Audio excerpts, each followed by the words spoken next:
Y Ciudad Televisión y bueno, vamos a hablar ahora con una de las grandes presencias que se ha dado el lujo de tener este 23º foro por el fomento del libro y la lectura. Ayer con la mesa especial sobre policial negro y bueno, vino ni más ni menos que la escritora y periodista Claudia Piñeiro, que está todavía aquí por estas partes, ¿no? Por Chaco, Corrientes, también han aprovechado que ha venido a ambas provincias y vamos a hablar con ella, que bueno, la verdad es que es un honor para nosotras poder tomar contacto con Claudia Piñeiro. Muchas gracias por este contacto. Aquí te saludamos Alejandra y Noelia.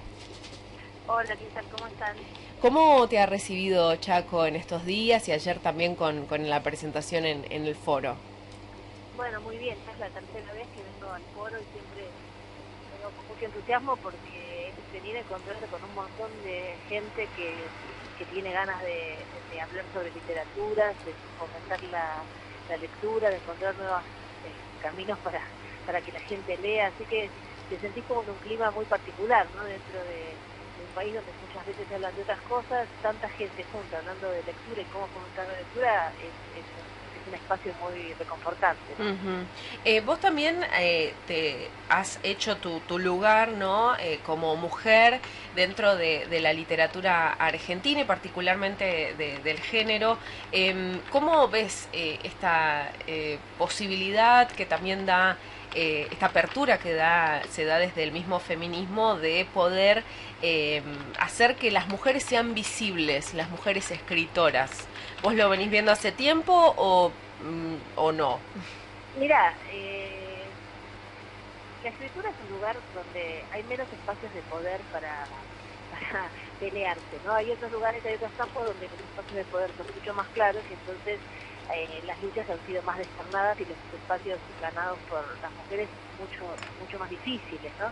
En la literatura no hay tanto poder, más allá de sí en la academia, a veces es increíble que se someten cátedras en universidades o en el canon de la academia, a veces no hay mujeres que deberían estar porque eso lo definen los hombres, pero en sí, en cuanto a la escritura, a escribir libros, a venderlos, a que tener lectores que te lean, ahí es bastante más democrática la cuestión y la verdad es que ya desde hace unos años los escritores más destacados de la Argentina han sido mujeres, porque vos fíjate que Samantha Schweblin, por ejemplo, Mariana Enríquez, Ariana Harvey, son las escritoras que se están leyendo en todo el mundo y que la literatura argentina en el mundo pasa por esas mujeres, entre otros, ¿no?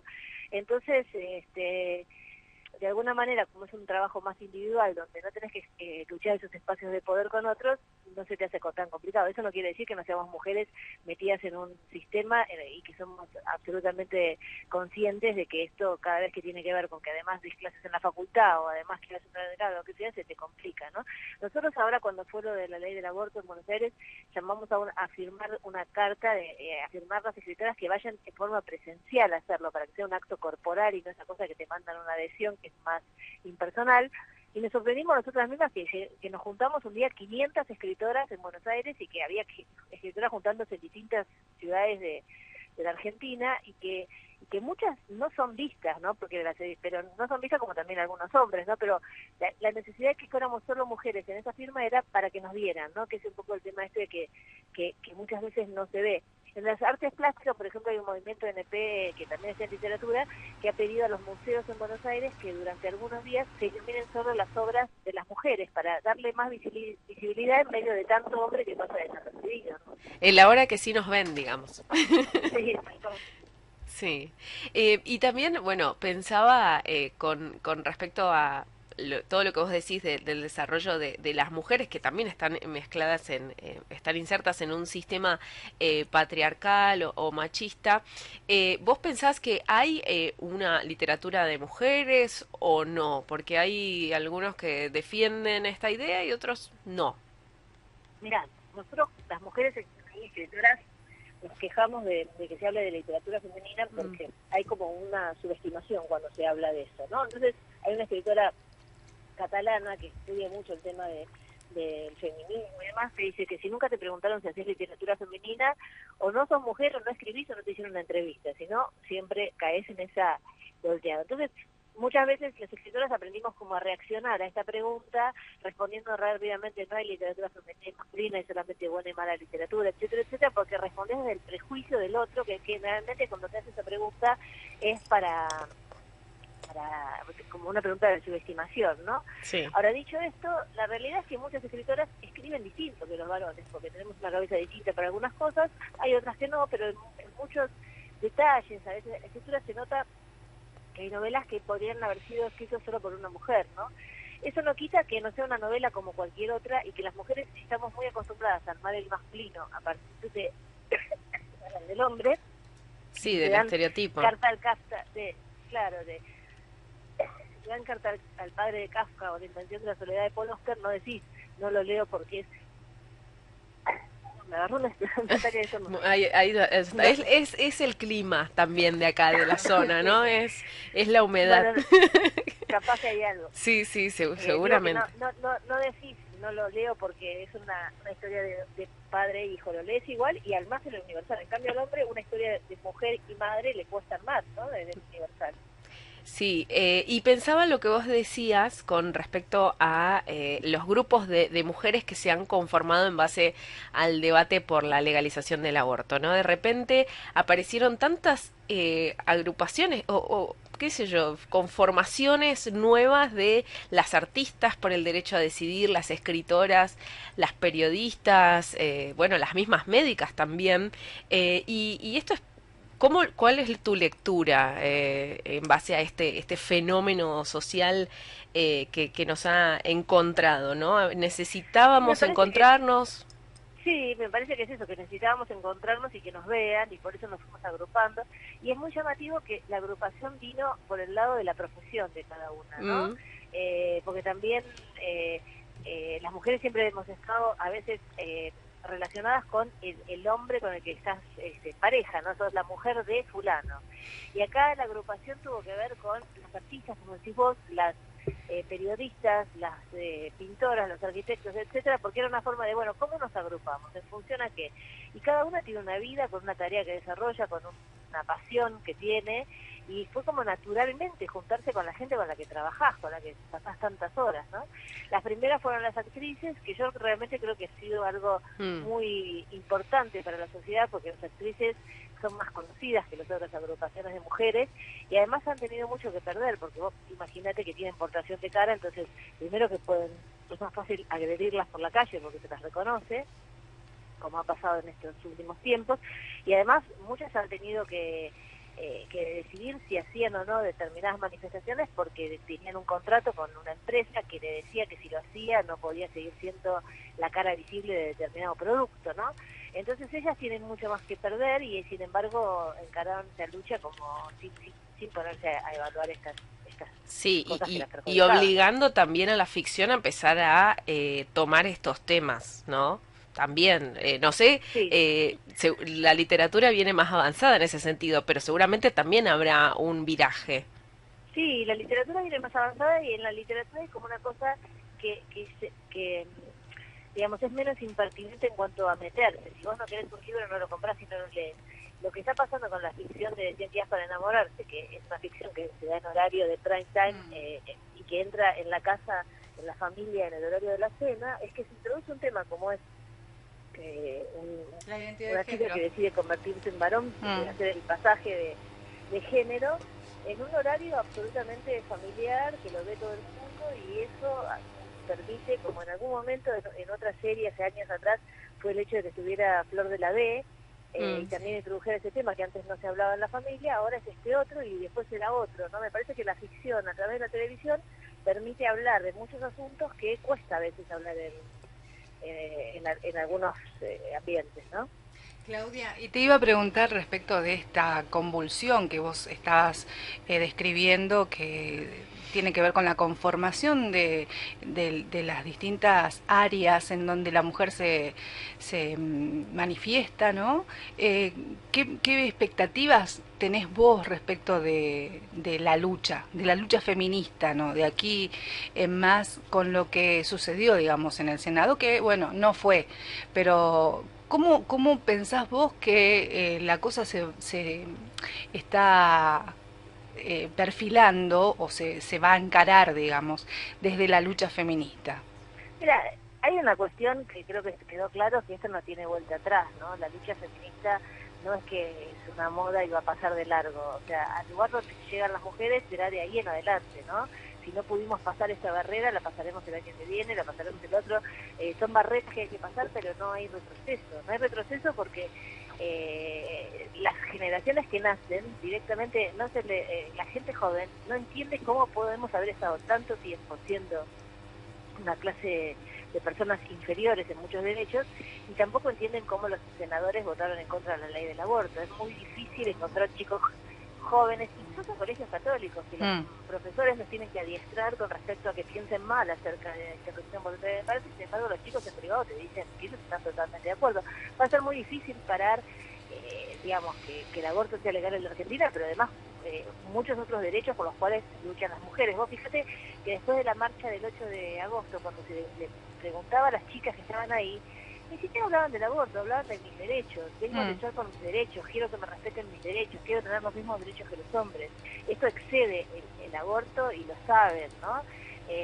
Obviamente ha sido una desgracia para la salud pública que no la votaran, porque vos sabés que en esta semana ya murieron 3 mujeres, por lo menos registradas, porque además es muy difícil. Por ejemplo, uno de los casos casi no se da publicidad porque la familia no quería que dijeran que murió en un aborto clandestino, lo cual es muy respetable, pero quiero decir, para después saber cuántos son o cuántos no son, a veces se complica. Ahora ya Mulala, que es una organización feminista, empezó a abrir un registro de las muertes y de las mutilaciones por aborto a partir de ahora, y son crímenes que estarán sobre la cabeza de los senadores que votaron en contra, porque la verdad es que ellos tenían la posibilidad de que a la mujer que ya decidió abortar, no es que se le va a incentivar para que aborte, no es que nadie que no quería abortar va a abortar porque está en la ley. Lo único que se les pedía es que le dieran despenalización, o sea, que no vayan presa, y que se las asistiera en un centro de salud. Y ellos lo negaron sin ningún tipo de dar algo a cambio, porque la ley que vino diputado se podía modificar, se podía buscar consenso, se podía cambiar la semana 14 por la 12, se podía cambiar un montón de cosas. Del otro lado, de los senadores que la rechazaron, había una pared que decía no, rechazo.